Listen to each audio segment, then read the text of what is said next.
नशे की हालत में आशिका को रजत ठक्कर लाए घर वापिस। सब लोग देखकर फैमिली में बौखला गए। इस वजह से भाग्यश्री चिल्लाती और कहती है कि इस लड़की को धक्के मारकर घर से बाहर निकाल, क्योंकि मैं इसे 1 मिनट भी बर्दाश्त नहीं कर पाऊंगी। उसी वजह से रजत ठक्कर कहती है कि आप ऐसा नहीं कर सकती है। सब लोग शॉक्ड हो जाते हैं, आखिर रजत ठक्कर ऐसा क्यों बोलते हैं, किस वजह से आशिका को घर रखना चाहते, बट सारे कंफ्यूजन फैमिली वालों के सब दूर करते हैं और कहते हैं रजत ठक्कर की आशिका को रखना पड़ेगा, क्योंकि एक बहुत बड़ी मजबूरी है। और वो मजबूरी बताते हुए कहते हैं कि कयान के वजह से आशिका को घर वापस रखना होगा, वरना हम लोग बहुत ज़्यादा टेंशन में हो जाएंगे। मेरी बेटी कयान की ज़िंदगी बर्बाद हो जाएगी। कयान को बेघर होना पड़ेगा, क्योंकि अर्श गुजराल ने धक्के मारकर आशिका को घर से बाहर निकाल दिया है।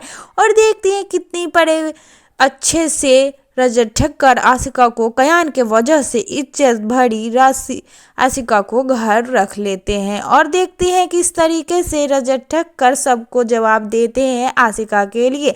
सब लोग हैरान होते हैं कि आखिर इस रजत ठक्कर को क्या हो गया है। सभी देखती और कहती है कि वाह, आप तो बड़े ही चालाक हो रहे हो, मुझे एक भी पल में भरोसा उठ गया मुझसे, और इस आशिका पर इतनी ज़्यादा विश्वास हो गई है। सभी का भी विश्वास डोल गया। और देखते हैं कि इस तरीके से सभी के खिलाफ जाकर रजत ठक्कर आशिका को घर रखते हैं और बोलते हैं कि कयान के वजह से मुझे ये सब झेलना पड़ेगा।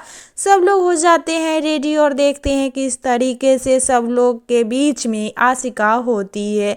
उसी बीच रजत और सभी को एक साथ देखकर आशिका को होने लगता है जलन, बट वहीं पर रजत भी अपने प्यार का इजहार करते हैं और बताते हैं कि मेरी सभी मेरी पत्नी है, उसकी इंसल्ट मैं बर्दाश्त नहीं कर सकता हूँ।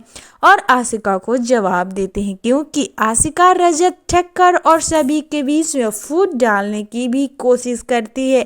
उसकी अच्छी खेलती जिंदगी को बर्बाद करना चाहती, वो चाहती है कि मैं सभी के जगह पर दोबारा आ जाऊं, क्योंकि एक अच्छे खेलते परिवार को छोड़कर सभी को छोड़कर सब लोग चले गए थे, जो कि ये दोनों के बीच इतनी ज़्यादा दूरियां आ गई थी। और आशिका चाहती है कि ये चीज़ें फिर से हो और मैं रजत ठक्कर के बीच में आ जाऊँ और मुझे ये सारे इम्पोर्टेंस मिले जो सभी को मिल रहे हैं। सभी का इतना ज़्यादा ख्याल रखा जाता है, क्योंकि उसकी हालत इतनी ज़्यादा कमज़ोर थी कि इस एक्सीडेंट के वजह से सब लोग का हो चुका था एक मुकाबला। देखते हैं किस तरीके से जिगर और अर्श की साजिश क्या सामने आती है।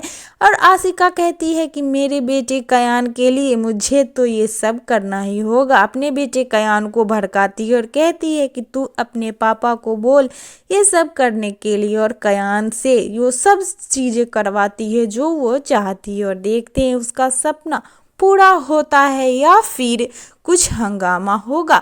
इस सब चीज़ों के बीच में कौन पीस रहा है, वो है रजत, जो कि बहुत बुरी तरीके से फंस चुका है अपने माता पिता के, अपनी बेटी, अपनी पत्नी के बीचों में।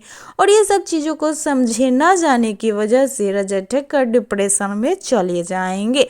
उसी बीच आशिका कयान को भड़काती है और कहती है कि अपने पापा को कहो अपनी वाइफ के साथ रहने के लिए, क्योंकि उससे ये सब बिल्कुल भी अच्छा नहीं लग रहा था। बट रजत ठक्कर कहीं ना कहीं कयान के वजह से क्या तैयार हो जाएंगे, ये ट्विस्ट देखने के लिए पूरी तरीके से हम लोग को होगा बेसब्री से इंतजार, और हम लोग इस चीज़ को बड़ी बखूबी से देखेंगे दोस्तों।